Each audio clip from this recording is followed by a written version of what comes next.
On va passer à l'environnement culturel. Est-ce que tu peux nous décrire la ville où tu te trouvais? Alors la ville, donc c'est une des premières villes industrielles de Finlande. Donc Vasa, il y a environ 80 000 habitants. C'est une ville très centralisée avec une très grande place au milieu, un petit peu style soviétique. Et toutes les activités, enfin, se déroulent autour de cette place. Donc tout ce qui est bar, commerce, etc.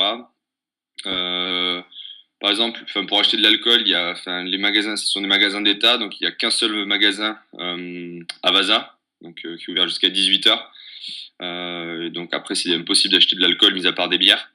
Et après, l'environnement, moi, c'était très tourné vers le sport. Ben, là où j'habitais, il y avait énormément d'infrastructures sportives, beaucoup de possibilités. Enfin, notamment, il y avait une équipe de rugby dans laquelle je jouais. On peut faire beaucoup de choses. Il y avait du hockey. Faut savoir qu'en Finlande, c'est extrêmement tourné vers le sport. Donc, enfin, beaucoup de gens pratiquent du sport. Donc, pour les sportifs, c'est très intéressant. Et voilà. Après l'université, le campus est très moderne, très lumineux, entouré de baies vitrées partout. C'est dans une vieille usine qui a été réaménagée, extrêmement moderne, et toute la partie, une autre partie qui est récente, extrêmement moderne, avec tout en baies vitrées. Donc voilà, la ville en elle-même est pas très grande, n'est pas très animée, mais le campus de l'université, en revanche, est vraiment très moderne et très sympa. Ok. Est-ce que tu as eu la chance de visiter les alentours ou d'autres villes du pays?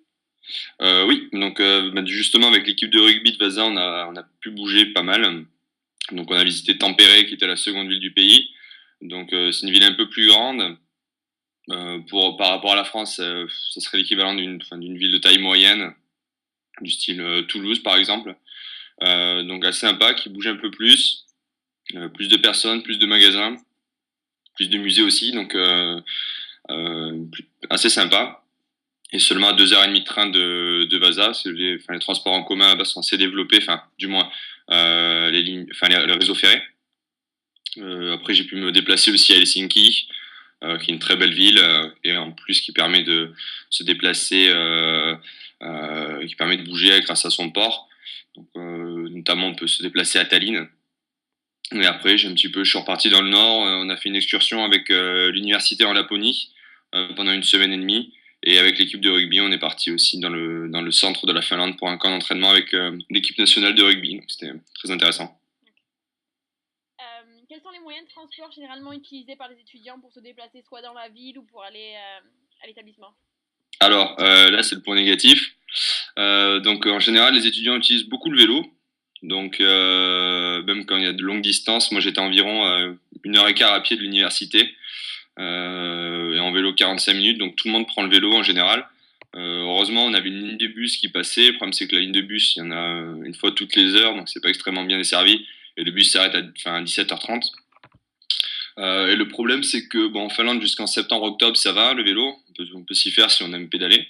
Le problème, c'est qu'après, les températures chutent, la nuit arrive assez rapidement et il commence à faire très froid. Donc, le vélo, faut vraiment aimer le vélo pour se déplacer. Mais en règle générale, tout le monde prend, enfin, la plupart des gens, la majorité des personnes prennent le vélo.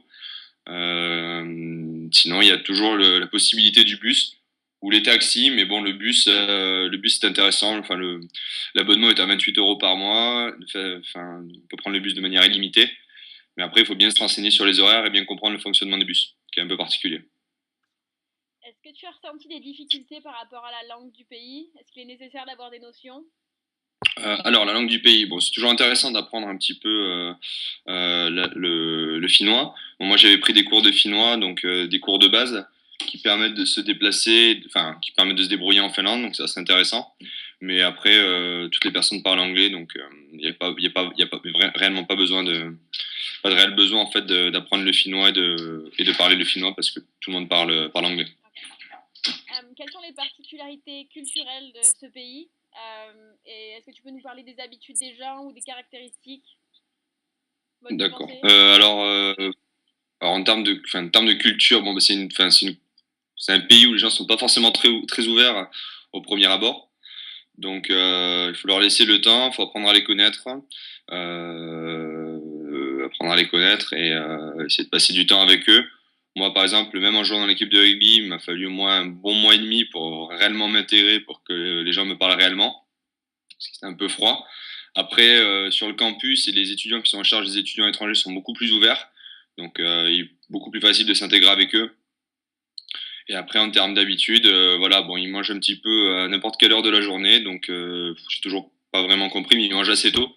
Le soir, enfin, il est fréquent qu'ils mangent vers 17h. Enfin, qu'ils dînent vers 17h. Donc, ils mangent un petit peu tout au long de la journée. Euh, voilà, bon, après, la spécificité, c'est ils aiment passer beaucoup de temps, enfin, salle de musculation. Pour la partie, enfin pour les hommes de Finlande. Et après, ils passent beaucoup de temps aussi dans les saunas. Enfin, souvent toutes les résidences en fait sont équipées de saunas. Donc les gens aiment bien passer du temps dans le sauna et après le sauna partager et discuter. Est-ce que tu peux nous parler maintenant des spécialités culinaires du pays? Alors la spécialité culinaire.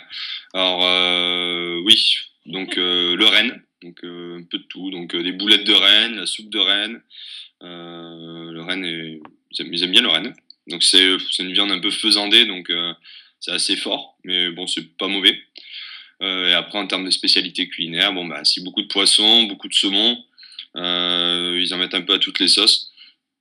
Et voilà, après, je sais pas vraiment s'il y avait. Et après, c'est vraiment des plats spécifiques, mais je me rappelle pas les noms, c'est des noms en finnois, donc je me rappelle pas des noms, mais c'est à base de pain ou de pain et de.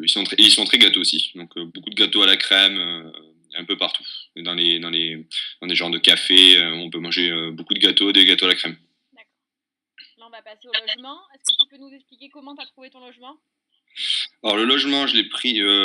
Donc il y avait un organisme qui était en lien avec l'université qui s'appelle le VOAS, qui nous aide à trouver un logement. Donc on fait une demande en ligne en mettant nos souhaits. Et après, ils sont en charge de nous trouver un logement.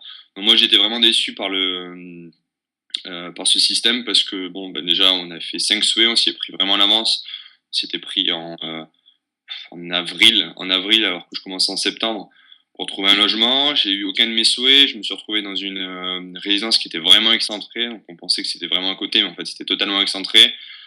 Qui n'était pas réellement une résidence étudiante, mais plutôt une résidence HLM en fait, avec des travailleurs, alors que les autres étudiants étaient dans des résidences totalement étudiantes. Donc c'était pas vraiment facile pour s'intégrer. Et après, même pour se déplacer en cours, parce qu'on était à plus une heure et quart à pied de l'université, donc pas réellement facile. Mais sinon, bah, il y a tout. Pour trouver un logement, il faut soit passer par le VOAS, donc qui travaille avec l'université, mais qui est une entreprise privée, ou sinon, on peut toujours se renseigner sur les groupes en fait d'échange étudiants sur Facebook ou sur des annonces locales pour essayer de trouver un appartement, même si le plus simple reste le VOAS quand même. D'accord. Est-ce qu'il y a des chambres disponibles sur le campus ou pas du tout? Alors sur le campus, pas réellement parce que c'est plus dédié en fait à aux étudiants finnois, enfin aux étudiants finlandais pardon, qui réalisent des thèses, qui sont là pour plusieurs années. Les étudiants étrangers sont un peu éparpillés un petit peu, enfin, ils sont éparpillés un petit peu partout, donc il n'y a pas réellement, pardon, il doit y avoir environ 50 ou 60 chambres sur le campus directement et après tout le reste c'est aux alentours du campus ou un petit peu autour de la ville. Ok. Est-ce que tu as pris une colocation ou un appartement individuel et à combien ça t'est revenu par mois à peu près? Alors moi j'ai pris une colocation, donc on avait demandé avec un ami à être en colocation, sauf ils ont pas réussi à nous mettre en colocation, ils nous ont mis dans deux appartements ben, qui se collaient, donc on était un peu déçus aussi. Donc on était dans une colocation, on était 3 par colocation, donc avec chacun une chambre séparée, une salle de bain pour les 3 et un coin de cuisine pour les 3 personnes. Et moi ça me revenait, bon en fait dans toutes les résidences ça revient à environ 220, entre 220 et 250 euros par mois pour une chambre meublée dans un appartement en colocation. Ok. Est-ce que l'école apporte une aide autre que le site que tu nous as donné pour trouver un logement? Non. D'accord. Et Non. est-ce que le site que tu nous as cité, c'est le seul site pour trouver des logements près du campus ou est-ce que tu en connais d'autres maintenant? Bah, il y en a d'autres, mais il faut regarder en fait sur le lien que nous donne.